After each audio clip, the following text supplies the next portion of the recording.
पुष्प में से एक पुष्प पारिजात का फूल, जिसको हार श्रृंगार का फूल भी कहते हैं, जिसको शिडली का फूल भी कहते हैं, पारिजात, हार श्रृंगार। मैं निवेदन करूंगा आस्था चैनल से कि पारिजात का जो पुष्प है उसका दर्शन भी आप सभी श्रोता भाई बहनों को टीवी के माध्यम से कराते जाए। जितने लोग टीवी पर कथा सुन रहे हैं, जितने लोग फेसबुक यूट्यूब पर कथा सुन रहे हैं, वो भी इस पारिजात के फूल का दर्शन अवश्य करें। और एलईडियां लगी हुई हैं, उन पर भी आप आराम से पारिजात के फूल का दर्शन कर सकते हैं। पारिजात का पुष्प, हार श्रृंगार का फूल,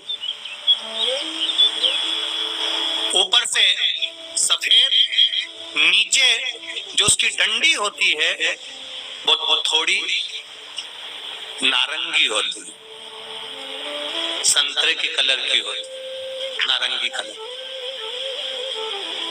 महाराज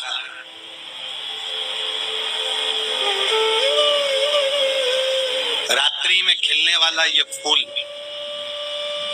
रात्रि में जो फूल खिलता है पारिजात का, और हार श्रृंगार का जो ये पुष्प है, जिसको हार श्रृंगार भी कहते हैं, पारिजात भी कहते हैं, और कहीं कहीं इसको शिडली का पुष्प भी कहते। ऊपर से सफेद होता है, नीचे उसकी जो डंडी होती है वो नारंगी कलर की होती है। शिव कथा कर रही है, शिव महापुराण का चरित्र कर रहा है।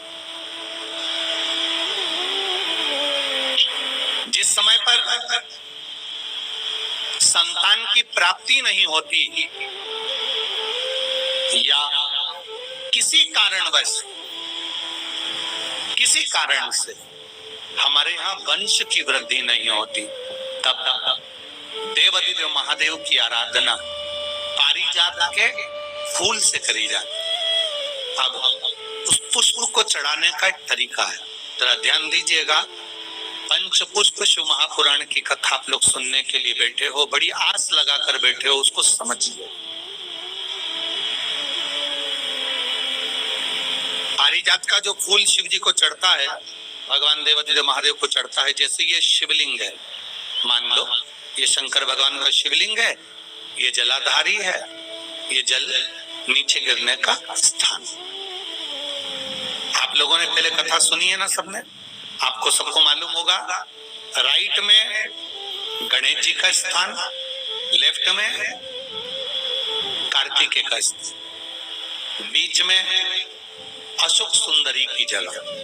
जहां पर ये शिवलिंग रखा है वो माता पार्वती जी का हस्त कमल, शिवलिंग के रूप में, शंकर भगवान के रूप में ये शिवलिंग है।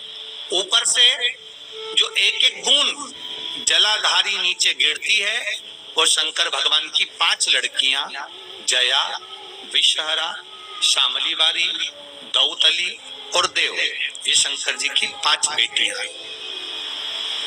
वंश वृद्धि के लिए, कार्य सिद्धि के लिए, वैभव प्राप्ति के लिए, या अपने हृदय की सुख समृद्धि के लिए, संतान प्राप्ति के लिए पारिजात, हार श्रृंगार के फूल की शिव जी को आराधना होती है। हार श्रृंगार का जो पुष्प होता है, अशोक सुंदरी वाली जगह पर हम पारिजात के पुष्प को समर्पित करते हैं। उसकी डंडी का जो मुख है वो शिवलिंग की ओर होता है जब अपन अशोक सुंदरी पर चढ़ाते हैं, और फूल का मुख इधर होता है। वापिस उसी पारिजात के पुष्प को उठाकर हम माता पार्वती जी के हस्त कमल पर, जो गोल हस्त कमल है, वहां समर्पित करते हैं। उस जगह पर माता पार्वती जी की ओर से जो पुष्प समर्पित किया जाता है, उसकी डंडी पारिजात की हमारी ओर होती है, पुष्प का मुख महादेव की ओर होता है। तीसरी जगह जब हम पारिजात के पुष्प को अशोक सुंदरी पे से उठाकर जगत जननी के हस्त कमल पर रखते हैं, हस्त कमल पे से उठाकर देवाधिदेव महादेव के शिवलिंग पर रखते हैं, उस समय पर पारिजात के पुष्प की डंडी शिवलिंग के ऊपर होती है और फूल का मुख अपनी ओर होता है। इस जगह पर पारिजात के पुष्प की डंडी के केसर से ही महादेव को त्रिपुंड लगाया जाता है और महादेव से प्रार्थना करी जाती है। अब पारिजात के फूल का केसर कैसे बनाना है वो भी एक बार आप लोग अच्छे से समझे। जैसे मान लो अभी पारिजात का तो फूल यहाँ पर नहीं है, पर आप टीवी पर दर्शन कर रहे होंगे। पारिजात पुष्प की जो पीछे की डंडी होती है, फूल सफेद और पीछे जो डंडी होती है नारंगी कलर की, केसरिया कलर की, उसको तोड़ लिया जाता है। तोड़कर ऐसी 25-50 फूल की पीछे की डंडी को तोड़कर उसको रख दिया जाता है। उसको धूप में नहीं सुखाते, केवल घर में उसको एक कटोरी में या थाली में रख दो, वो धीरे धीरे सूख जाएगा। सूखने के बाद उसको पीस कर उसका चंदन तैयार हो जाएगा पारिजात फूल की उस डंडी का।